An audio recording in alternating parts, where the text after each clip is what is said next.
Hello, everyone. Happy Monday. Welcome to the weekly show of Classroom Without Walls. My name is I'm the CEO of Classroom Without Walls and the host of this weekly live streaming show. Today, we are doing a very special edition of my traditional show, and we're doing an author's highlight. And my guest of honor is Allie Bloyd. And Allie is an award-winning social media digital marketer, content creator, and she is also an author and a speaker. And today we are going to dive into her amazing book, Uncensored America. I absolutely love the title. So we're going to really go deeper into her book, what inspired her to write this book, and what is this book about, and what is this book for. And also we're going to share some of the stories in the book, the poems in the book. Maybe we can do a reading from by Allie, and so much more to talk about. It's such a great book. And so really excited to dive into her journey to become an author and the connections between entrepreneurship and her role as a poet. Very interesting. And so as always, a big shout out to StreamYard for being a sponsor of Classroom Without Walls. Over the last 4 years, I have tried different third-party tools to go live on social media. StreamYard is my favorite. In the comment section, there is a code for you to check out StreamYard for free for 2 weeks. And we are live on Amazon Live. I highly recommend you guys join us live on Amazon Live because you can directly get a copy of this amazing lady's book. And so to go to Amazon Live, you just enter Classroom Without Walls .ai, that .live. So here you go. Enter Classroom Without Walls .live, and that's how you go to join us live on Amazon Live, and you can get a copy of her book. We're also live on LinkedIn, on Facebook, on YouTube, on Twitter, and on Twitch. So if you are live with us right now, let me know in the comment section regarding where you are joining us live from, social media-wise and geographically speaking. Without any further ado, my friend, welcome to the show. Thank you so much for having me. I'm so excited to be here today. Yes, the honor is all mine. And so first, tell us more about the book. Do you have a copy? I certainly do. This is it right here. So it's called Uncensored America, Thought-Provoking Poetry on Faith, Family, and Freedom. And I am so excited that it's out. It came out about 2 weeks ago. It's been great so far, and I'm just really looking forward to people getting it, people reading it, and hearing what the response is. It's been amazing so far, so looking forward to more comments on it. Yeah, that's awesome. That's awesome. We already have quite a few people live with us. Thank you so much for being here, everyone. And as I mentioned, I definitely encourage you guys to join us live on Amazon, where you can really get a copy directly from the live show to check out Allie's book, Uncensored America. Yeah. So as I shared earlier, Allie, you are known as this amazing social media digital marketer, content creator, ClickFunnels lady. And when I first discovered that you actually you are a poet, I was like, what? So that is so interesting. So what's the connection? What inspired you to write this book? Yeah, so I have been a poet really since I can remember. I don't actually remember the first poem I ever wrote or the first moment that I wrote a poem, but I've been writing since I was at least 5 years old. It's just something that's always been my creative outlet. I just use it to really understand my thoughts, dive into larger concepts, and to just explain the world around me in a lot of ways. So I have been writing consistently throughout my life. I have a tremendous amount of additional poetry that's not in this book. But this was really inspired, honestly, by just seeing so much of what's happened over the course of the last year. And obviously my writing has reflected a lot of the things that we've seen because, that's how I really make sense of the world in a lot of ways. And I also started to notice that when I would post some of these occasionally on social media, which before the last year, I probably had never shared any of my poetry with anyone outside of my family, but I started to notice something really interesting. And that makes sense of the world in a lot of ways. That was even though some of the poems that I was posting were covering what some people might call controversial issues or sensitive issues, things that, we on social media often see, a lot of anger and fighting and bickering and things like that. That wasn't really the response that these were getting. People were opening up conversations, people were asking questions, and it really was very noticeable, I think mainly because of the contrast of what we see so often on social media. And so it really got me to think about what the power of poetry was. And I never really thought about it in that way before, but I started to believe that in a world where everyone has a preconceived idea of someone's angle or agenda when they look at a news story or a headline or an op-ed or something like that, poetry is different in that it's open to interpretation. It's often not even speaking specifically about individual people or individual events, but more larger universal concepts. So it was allowing people to draw their own conclusions. And it didn't feel like it was a forced opinion. There wasn't something that was directly trying to change someone's mind. It's more like shining light on issues and maybe framing them in a way that other people have not considered before. And I truly believe that right now we have a very serious problem throughout the country, most likely the world, but on a country basis, first and foremost, where people simply don't want to hear what others have to say. They don't want to understand where someone else is coming from. And so I just really got the idea that this book could be a catalyst to maybe helping people either rethink some of their own ideas without having the pressure of knowing that other people are waiting for you to respond back. There's something, unique about being able to sit at home with this book without anybody else having any expectation about what you're going to think after you read it. But also, even if your ideas stay exactly the same, allowing you to see maybe where other people are coming from and realizing that it's not so different than what you probably think. And so something that really could help bring people together and allow them to find common ground and also really give them some hope in a time of so much uncertainty and chaos in a lot of situations. So that's what I hope to gain from the book, really just impacting someone's life in a positive way, but also really create something that is artistic that will inspire other people to create more powerful and uplifting and thought-provoking art, because I think that unfortunately we've seen a decline in that area as well. There are simply not a lot of people creating powerful art right now. And I think it has the power to change hearts and minds as it has done for centuries. So excited to see what happens in the poetry space as a result of this book. But honestly, it was something that I basically already had all of the content written before I even decided to publish. So it was a fairly, short process because of that. But I'm just really, really excited to be able to get these messages out and hopefully impact someone's life for the better. Oh, wow, so powerful. This book really inspired me to look at poetry very, very differently. Because before, when I was thinking about poetry, I was mainly thinking about poetry as being like art to be appreciated. I love how you are using poetry almost as an activist to advocate for something. So like the book, as soon as you released the book, was in the #1 new release category on Amazon. So first of all, congratulations. Thank you. Second of all, yeah. So what are the demographics of people who are responding really well to the book? Are they mainly like kind of creative artists? Or I know you have a very large following in the entrepreneurship community. So share that with us.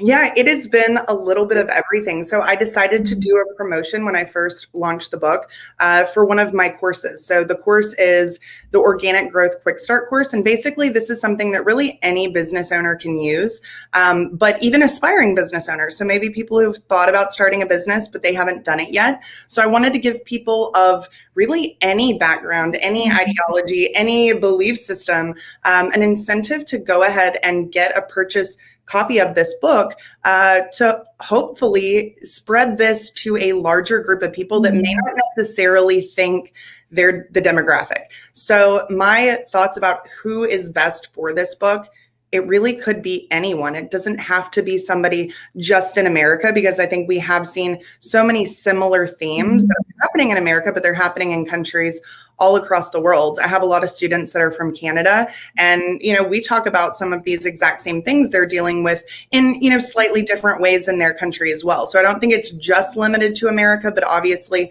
that's a big focus of the book. I think that so far I've read reviews and gotten comments from people that I don't think would have thought they would have loved this book as much as they did, mainly because I really wanted to get it out there to my audience of people who they are from all different backgrounds and walks of life. They mainly have in common that they are entrepreneurs or considering starting a business. And so there is a chapter in the book called The Land of Opportunity, and it's about entrepreneurship and self-growth. And so that's definitely something that entrepreneurs can appreciate. But there's also a chapter all about family. I mean, I think anyone can appreciate that chapter because we all have people that we love and value in our lives. And there's a chapter called One Nation Under God that's about finding peace in times of trouble and uncertainty. So I think even people who are not necessarily a person of faith can appreciate a lot of these things as well, because when times are crazy or stressful, we all seek to find comfort and peace and relief in some way. So I think that this is a book that some people assumed was like directly political, and there are of course political themes and undertones in the book. But more than anything, I wanted to use this as a way to really connect people from a lot of different backgrounds and ways of thinking, because I think that is so critically important right now. And so young, old, any race, any country of origin, any gender, anybody is going to be able to find something through this book. And again, even if it doesn't necessarily reflect exactly the way you see the world, I'm not necessarily pushing my opinions through the book either. So it's a way for you to either reconfirm some of the things that you think, or most importantly, find common ground with others that do not necessarily see the world exactly as you do, because we're never all going to agree on everything. We all have our own, unique experiences through life that we've gone through that shape how strongly we feel about certain things and why we feel about those things. But if people aren't having those conversations, it's very difficult sometimes for someone else to really say, wow, I can see where you're coming from. Even though I don't necessarily agree with it, I can still see. And it's a valid point of view, though it differs from my own. So really anybody is the demographic. And I'm excited to see, what the primary demographics look like over time as the book continues to sell. But right now it's been very much a mix of people. Yeah, definitely. I can relate. And I grew up in China. Censorship is something that I have been dealing with for many, many years, even though I didn't even realize that until I came to the United States. I was like, wow, there's so much media, all sorts of censorship in China. And also I have been spending like 2 decades in the United States, and I'm also an entrepreneur. And there are so many sections, chapters in the book that I can so strongly resonate with. So I'm going to share my screen for a second so we can maybe take a look at the 7 big chapters in the book. So hold on, let me share. And can everyone see the screen right now? Uncensored America? I sure can. Awesome. And so I can't wait to get a hard copy. So in this book, you have 7 different chapters. Let freedom reign, the land of opportunity, as you mentioned, for entrepreneurship. United we stand, divided we fall. Life, liberty, the pursuit of happiness. One nation under God. I'm from the government and I'm here to help. I love this. That's my favorite. Yeah, we the people. So I really love those 7 chapter sections, and each section has a very powerful title. So can you share with us what is the thinking process behind those 7 beautifully arranged and powerful chapters? And then I'm going to dive deeper into some of those sections. Yeah, so when I first decided to go ahead and publish this book, I wasn't necessarily sure of how they were going to be organized. But as we started looking at all of the different topics and themes that I had within my poetry, it started to become a lot more clear what the focuses were going to be. For me personally, I think it's, there are really certain things that I want to highlight through this book, and that really helped organize these chapters. So the first one is to really think about our country and its history in a different way. I think that we have seen really over the last several years, but a lot more in the past year, this attack on the country that we live in. And I think we can all agree that no country is perfect, and there's always room for improvement and always things that we're going to want to change. But the truth is, this is a beautiful place. There are so many beautiful people that live here, people of every walk of life, every race, every background, so many different countries of origin. And it is such a diverse melting pot. And we have been able to successfully live together in this diverse country for a very long time in a way that I think most people don't understand how different it is from many other countries in the world. If you really look at world history, if you look at world events and things that are going on outside of America, it puts what we have so much more in perspective. As you said, growing up in China, you didn't even necessarily recognize how different things were until you got here. And it was a stark contrast at that point to what you had grown up around. And I think that too many people in America right now are simply not appreciating the blessing that we have of living here and the opportunity that we all have to make something of ourselves and to really just try and highlight, this country, our founding, clarify some misconceptions, I think, that people have about that have not really dove into history. And so that was the first chapter. And I thought that was a very natural first chapter because that really is what I wanted to use as the starting point for everything else that would come through the book. So I add a follow-up point on this. This is so powerful. And there are so many reasons I love the United States. And one of the many reasons is that how many opportunities are here that people didn't even realize. When I first came to the US, I was like a hungry pig, right? I was like, wow, you can do this, you can do that. I was applying for all sorts of scholarships and this and that, which I never had when I was in China. I was like, wow, this is amazing. And I think the fact me as a entrepreneur and being an immigrant, I could literally start something from nothing. I came to the US with only $200.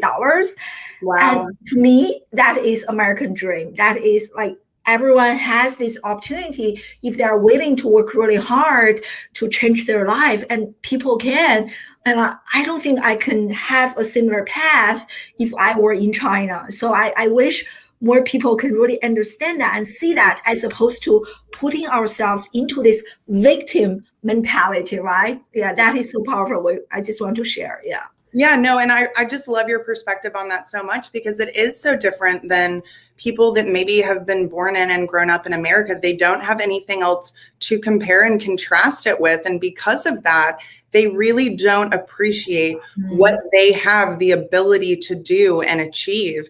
And from a human rights perspective, but also from the opportunities perspective, exactly like you said, there are simply not a lot of countries in the world where anyone, especially women in a lot of cases, can start and grow successful businesses on their own without needing approval or, having to fit into a very specific mold that maybe isn't what you would choose. So that flows supernaturally into the Land of Opportunity chapter, making sure that people do realize that this country has allowed entrepreneurship to thrive in a way that we just don't see in other countries. And it doesn't matter what your dreams are. Everyone can have different dreams and different desires of, what the American dream means to them. But it's up to all of us to decide what that is and actually go for it. Because I've worked with so many different people from just backgrounds that are completely diverse, people who have started with absolutely nothing and have built these incredible companies.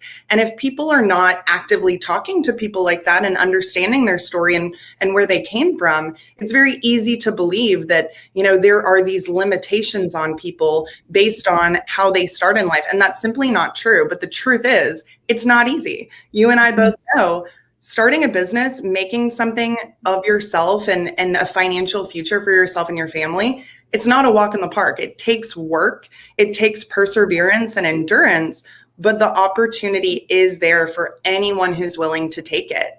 And so when I was putting these chapters together, I think of it like a mixtape that I would put together back when I was in high school. So I like to let different chapters flow where it's not all positive kind of lumped together. You don't want all the negative lumped together. You want to start on a strong note and you want to finish on a strong note. So that's kind of how I really organize them. The third chapter is United We Stand, Divided We Fall. And that's about organizing or exploring these, what some people would consider controversial issues. And, you know, this is also one of my very favorite chapters. However, I don't think that the entire book could be this, you know, of this chapter, essentially. I think I have more than enough that could fill a book, but you know, you don't want to focus only on some of the hard things.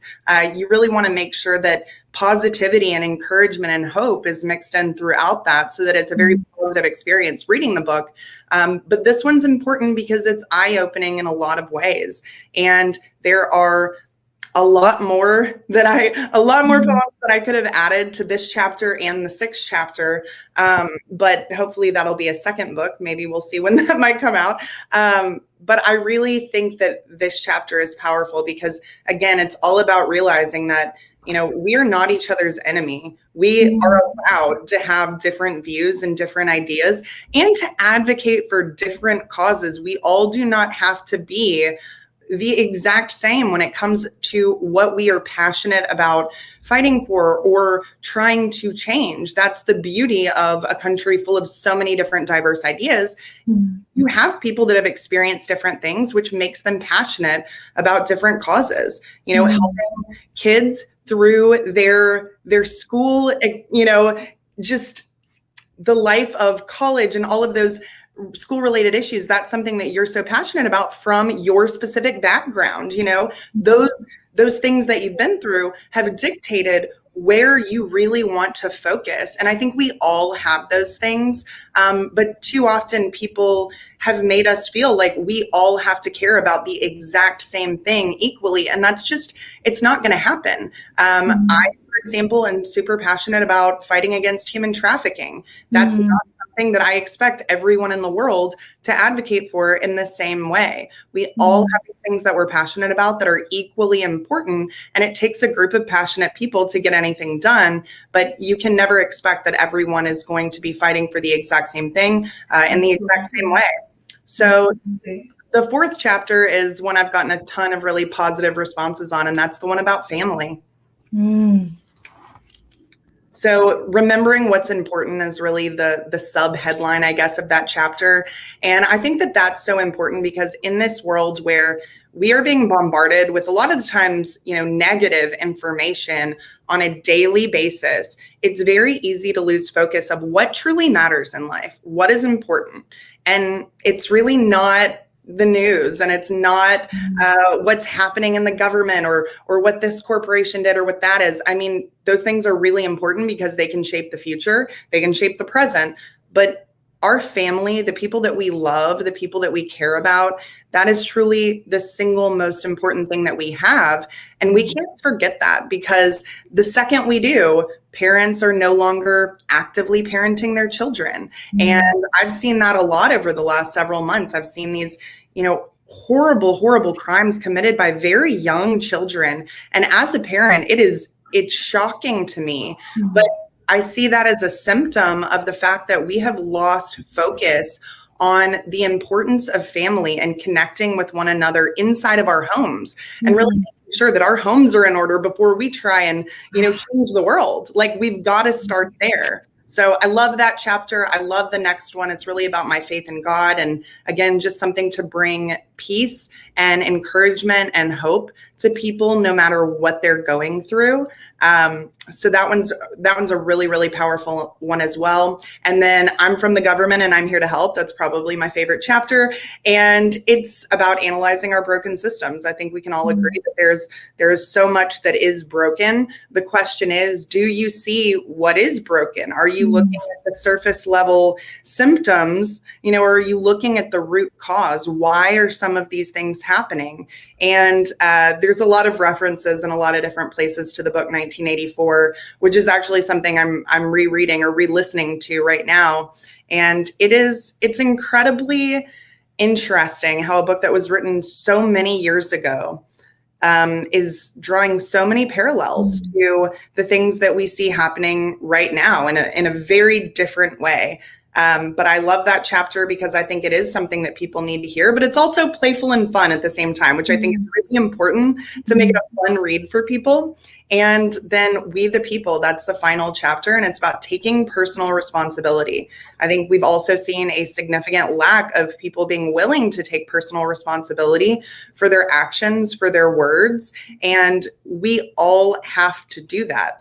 Every single person makes choices. They make choices in what they say, they make choices in what they do or what they don't do. And those choices all have consequences or rewards that go along with them. But we have to stop generalizing people. We have to stop blaming groups of people for the actions of one person. We have to stop seeing ourselves as a victim, exactly like you said, and say, what can I do in my own life to change my situation, whether it's my thoughts, whether it's my words, whether it's the way that I serve my community? What are the things that I as a person can do to make my life and the world and the country a better place to live? Because no matter what we say, no matter what we do, every single thing comes down to, are you willing to take personal action to make a change, whether that's donating your time, donating your money, using your voice to speak out about the things that matter to you. But I think we also see a lot of times a lot of talk and not a lot of action.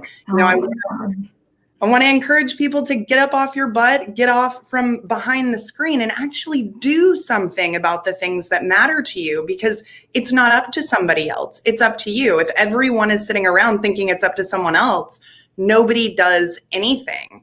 And I hope that, ending on that chapter, especially the final poem, I think is very powerful. And it's really about uniting together as citizens to keep our country that does have so many beautiful blessings and benefits associated with it, keep it a place where it is the land of opportunity, where families do thrive, where they are the hearts of our home, that faith is something that we celebrate, that we don't shut it down, and that we remember that we are in control of our futures.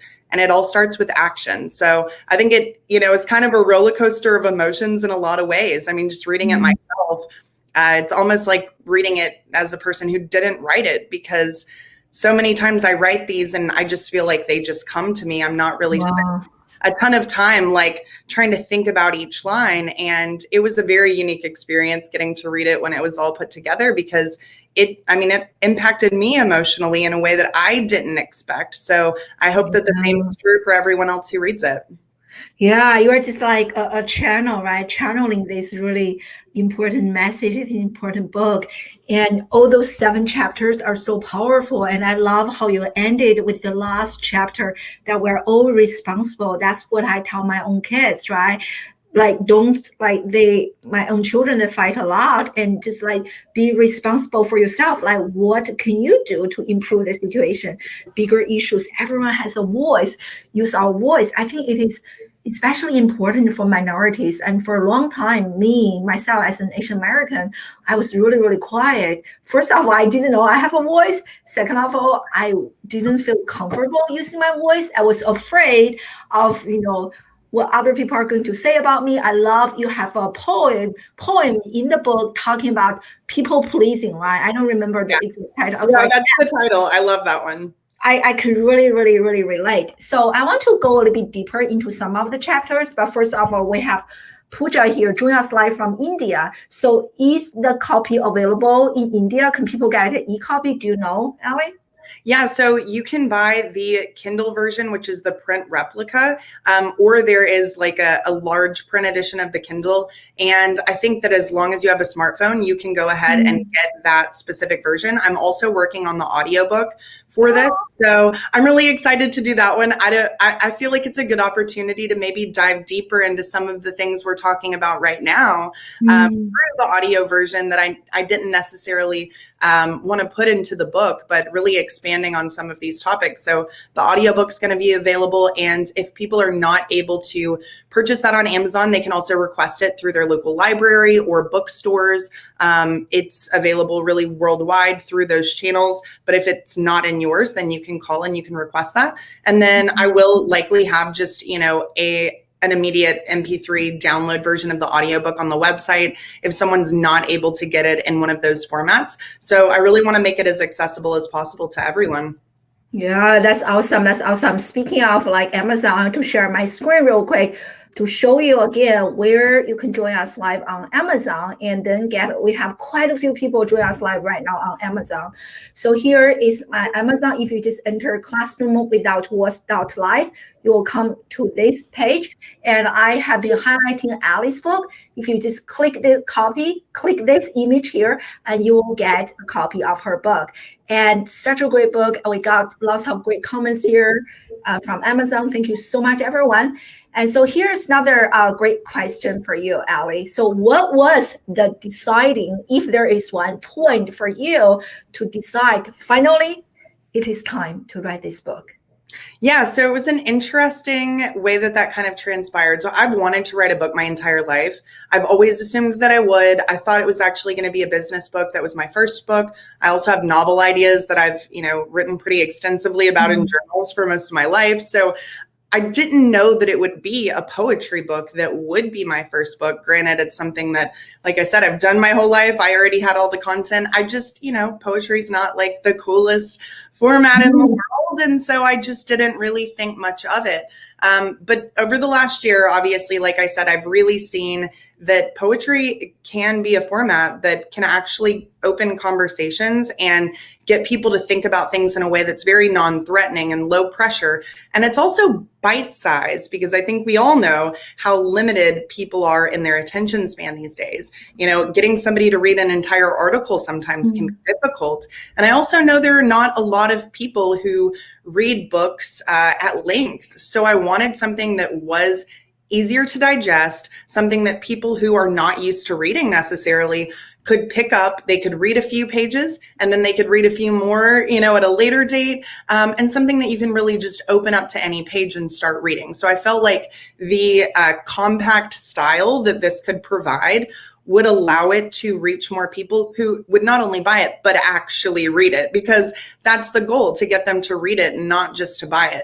So when I started to see those things, it definitely got the wheels turning. But then I had this random itch to take all of my poetry. It was just a weekend. I had plenty of other things I could have been doing, but I just had this urge to take all of my poetry and put them in Google Docs and organize them in a Google Drive folder. And I've never done that in my entire life of writing. They were all in notebooks. I had some that were on notes on my computer, but primarily there was just a lot that was written down. And so I just got this desire to do that. I don't really know why. Then I came across a publisher in a Facebook group, started talking to her, and I was, I sent her a message and said, hey, I don't normally do this, but I see that you're a publisher, and I just would love to know if you think I have anything worth pursuing here. And because of the fact that I had organized all of that into a Google Drive folder, I was able to send her the entire folder, where before I probably would have sent her one or two pieces that I thought, and I thought I'd probably end up doing a children's book. That was what I assumed I would probably end up doing, because I have several that I've written. And she looked through all of it and she said, children's books are great because obviously parents buy books, grandparents buy books, friends buy books for the kids. So, they typically sell pretty well. But she said, I'd really encourage you to take the rest of your poetry that you have here, publish this book. I think it's a really important time to do it. And I was all in for it. I thought it was a great idea, knowing that poetry, could be a hit or miss. She said she's never encouraged anyone to publish a poetry book before, so this was a first.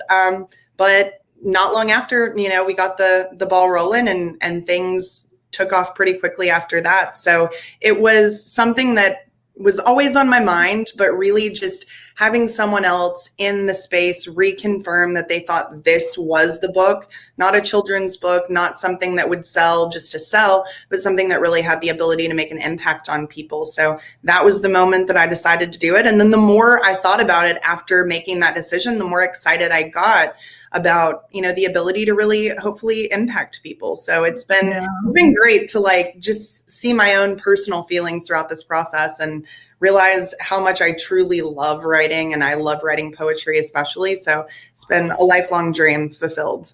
I mean, I can feel your energy. I can feel your passion across the computer screen. And I think you can still do a children's book. I think my own kids, many homeschoolers who are more free thinking, I think they will really enjoy a copy of this book, right? I think you can still do both. Yeah, for sure. Yeah, here we got so many great comments, and this one again is from Pooja. She said that she's a little bit shy. I think I can also relate. There was also a point in our life everyone was shy, but she's inspired, and she is inspired by you, and she's going to start a podcast to spread the message and to use her voice. So amazing! Go for it. Awesome! Yes, absolutely. Yeah. So I want to dive deeper into two specific chapters because most people joining here are kind of entrepreneurs, business people. And hey, Carrie, definitely get a copy of her book. Amazing. Yes. Yeah, Carrie is an amazing entrepreneur herself. And so let's talk about the land of opportunity. So that one is about self-growth, entrepreneurship, free market. So what are some key lessons that you want people to take away from reading that chapter? If you can share a few kind of key messages for us.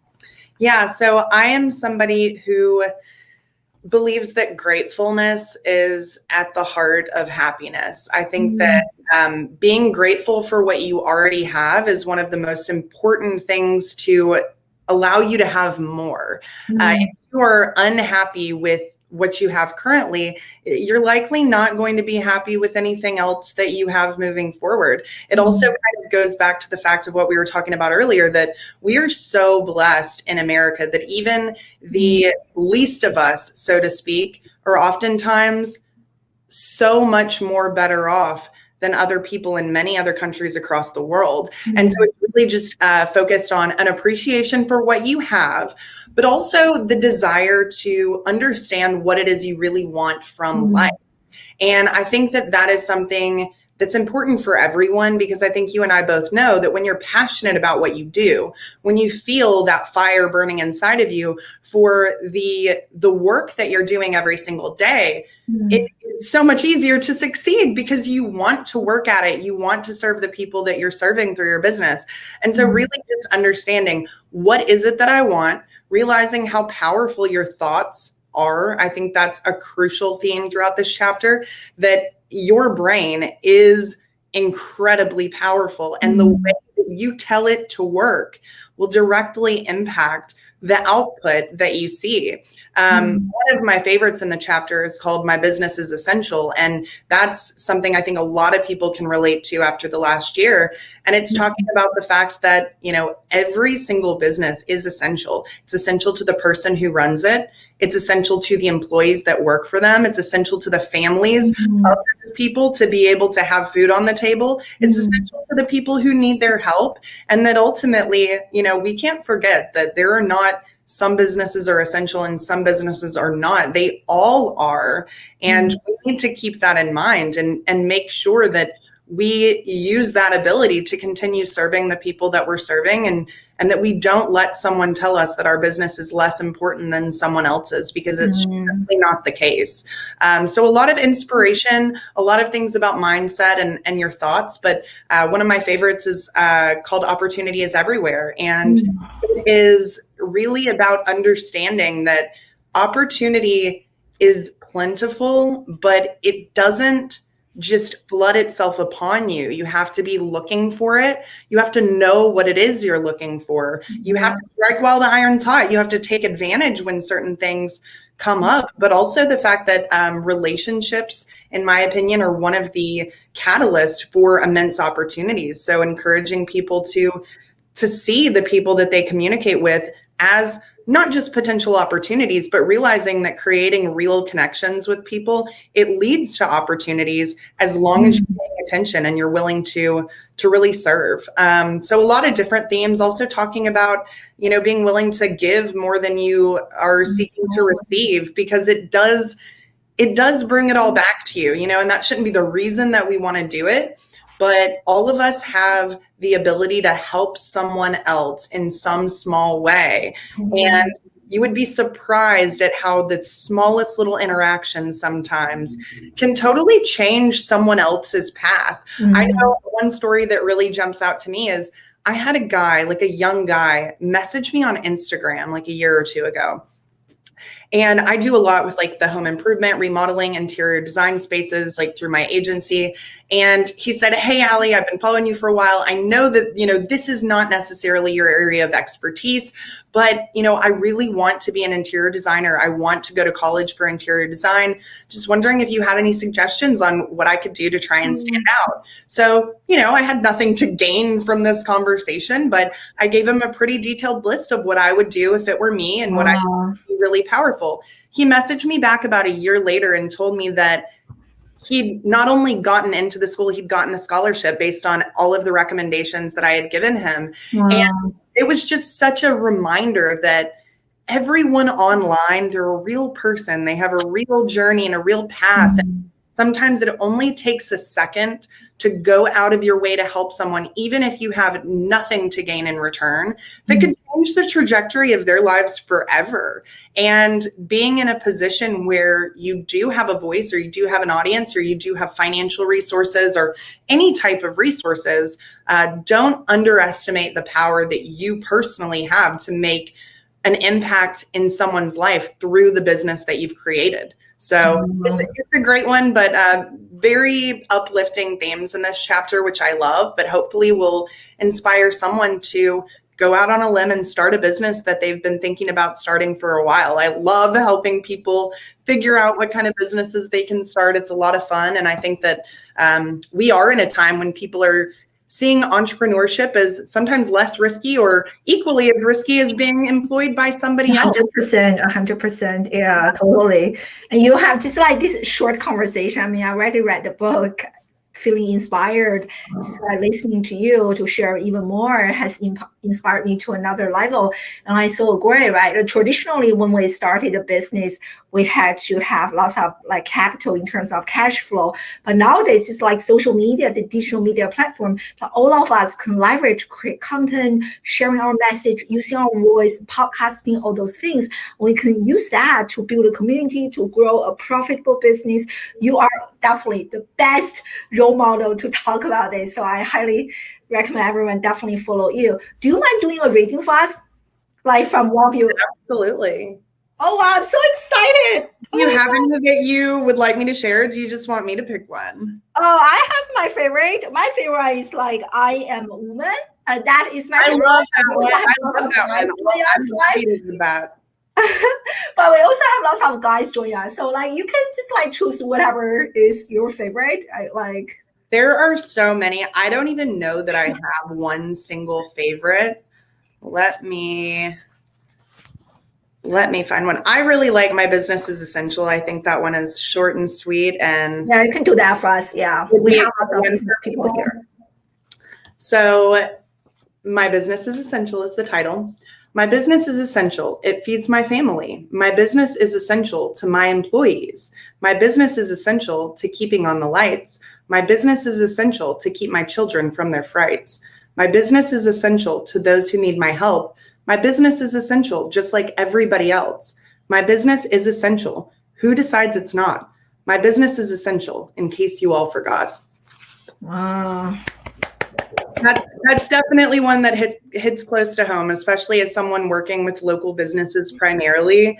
To see so many of them, deemed as non-essential for quite some time, even though every single person that is in that business feels pretty differently. So it's also a reminder to stand up for the rights that you do have to operate your business, because, you know, being able to provide for your family, that is something that no one should be able to take away from you. And it's been really sad to see that it has been taken away from so many. But you know, you might be down, but you're not out. So don't forget that you can always bounce back. That's right. Yeah. This is so timely given what happened last year, and right, like Essential. I love it. Thank you for doing the reading. And I can't wait to get an audio, like a copy of the book, just to hear you. Yeah, I can't wait to do that. It's going to be fun. Yeah, totally. And another one, I know we don't have much time left. And another chapter I really want to dive a little bit deeper into is I am from the government and I'm here to help. Yeah. So in this exact chapter, you were talking about the broken system. I think that many people are probably afraid to talk about. Yep. So what exactly is this broken system that you're talking about that many people probably don't want to talk about it, or they don't even see the system as broken? Yeah, man, like I said, I really could have added a lot more to this chapter. I look forward to doing another book simply to put more in there, but there are so many things that, again, are more general themes that I think people really need to be paying attention to. So the very first one in this chapter is called Thought Crimes, and that's another one that is related. Anybody who's read 1984 is going to immediately click with that poem. It's one of my favorites in the book, honestly.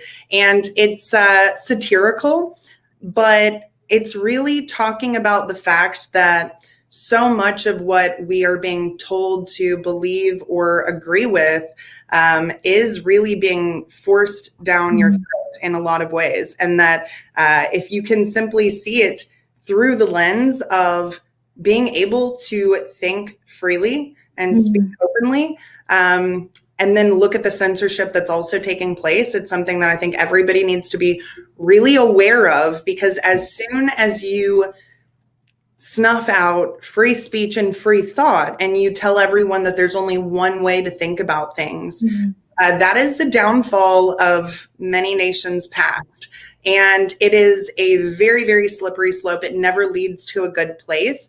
And so this is something that, you know, as people who work directly in social media, you see it sometimes on a little bit deeper level than the average consumer would. But I think most consumers that are just on social media have probably seen this in their own lives or people that they know, but not necessarily on the level to which it's taking place across the board.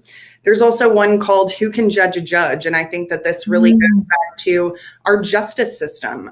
First and foremost, you know, who is the determining factor of what justice really is? We're all human beings. We all, unfortunately, we have internal biases. We have things that we care more about. And sometimes we're cowardly and we don't stand up for what's right. And to me personally, I've seen this a lot throughout the last year, things that I think are critical issues that courts have not been willing to hear at all, not even, you know, rule on something if it's right or wrong, but the fact that you're not willing to listen to the case, I think speaks volumes about the justice system from a standpoint you often don't hear. We hear a lot about the problems in the justice system.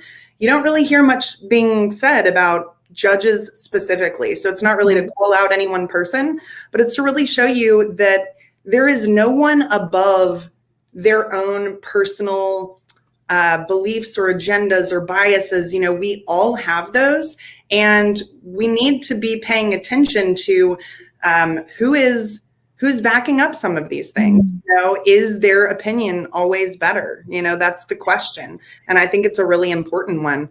And then one of my favorites is called The Great Theft. And it's actually about Congress, but it's written from the standpoint of like a magic show and a circus. And, you know, that's the one thing I love about poetry is you can talk about some more serious themes like that, but you can do it in a playful way and with such analogy that will allow people to maybe see it in a different light, because that's often how I feel when I look at a lot of things that go on in Congress, that this is a circus, this is theatrical, this is very much something where, you know, it's all hype, it's all a show in so many ways.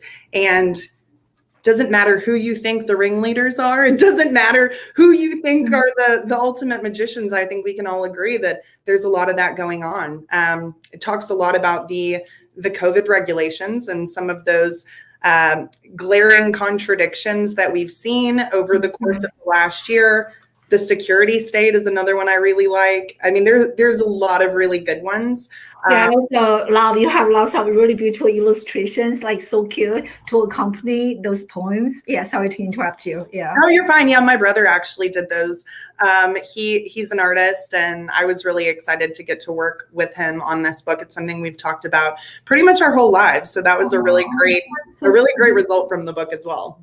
That is so sweet. That is amazing. I love it. Yeah. So which makes the book even more enjoyable to read. I love all those things that you're talking about. Even like, you know, in terms of social media, I know just last year, even like this year, many of my friends, they actually left social media completely because they posted something and their post is just gone. I saw that on Facebook, on LinkedIn, and that just triggered the media censorship that I experienced when I was in China. I felt so opinionated about this. Yeah. I was like debating and arguing with my husband at home. I said, this is so wrong. How can, regardless of your political affiliation, right? I doing that, it is just wrong. Like it is. People should share their voice like freely. Yeah. And the truth is that, again, we will never all agree on anything. And if it comes to a point where it looks like everyone does, it's not honest. If people don't honestly agree on everything, you have to just accept that as a fact of life and realize that everyone's entitled to their opinion. And I often think that people get confused with censorship and moderating profanity or direct violence. I think everyone can agree that if a platform doesn't want profanity, it's not that difficult to accept that and move on. If someone is saying, I'm going to kill you or I'm going to hurt you, I think we can all agree that threats of violence should not take place. That's typically not what we see being censored. They're things that are completely outside of violence or profanity. They're literally opinion. The fact-checking aspect of this is something else that I think is super serious because, I mean, I actually read articles on a regular basis and I read the fact-checking articles as well because I want to know, what are you looking at to determine if this is right or wrong? And the truth is, I'd say 90% of the time, something that is considered mostly false, it actually is not if you just read the article. And it's strictly an opinion in that article of why they think it's mostly false. And so when you get into that essentially state-run media arena, I mean, it can only result in something that is not positive for anyone. Because again, look at world history, look at what censorship has done in the past, and you will see there's never been a positive outcome. Yeah, totally. And the worst part is that many people didn't even realize that was my case, that you were being censored because you're so brainwashed. You only see one reality. And I think that is, again, what I love. I hope in the US we can continue to keep this diversity, not only in terms of skin color, but diversity also in terms of our opinions and how we see realities. That is, another reason I love the US like so much. Yeah. I know you and I can just talk about this forever, this topic. But please do share with us, where can people get a copy of your book, and where can people check you out on social media? Because besides being an amazing writer, you are actually a great social media digital marketer. Yes. So if you want to check out the book, obviously you can go on Amazon.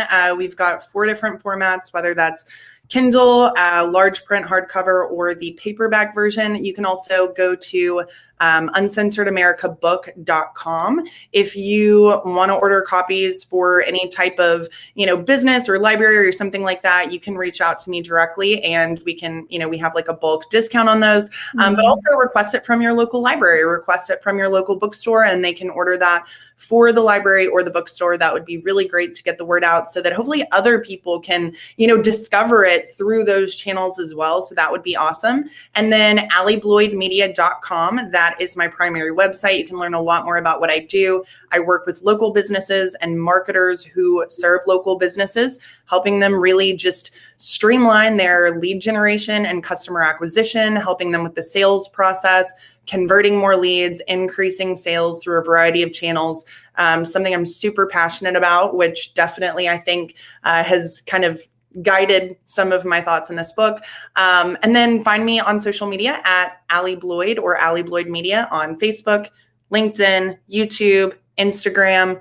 I'm kind of on Twitter, but I kind of hate Twitter with a passion. So, you can check me out there, but you won't really see much other than retweeting interviews about my book. So anyway, that is where you can find me. I would love to connect with any of you guys on any of those channels. So look forward to speaking with you. Yeah, definitely. I'm excited to have you back on my show again, on my Wednesday show, which is all about social media marketing, to talk about business, ClickFunnels, and how you do what you do and being so successful. So thank you so much again, Allie. And everyone, what a great interview. And definitely check out her book. Highly recommend, cannot recommend the book enough.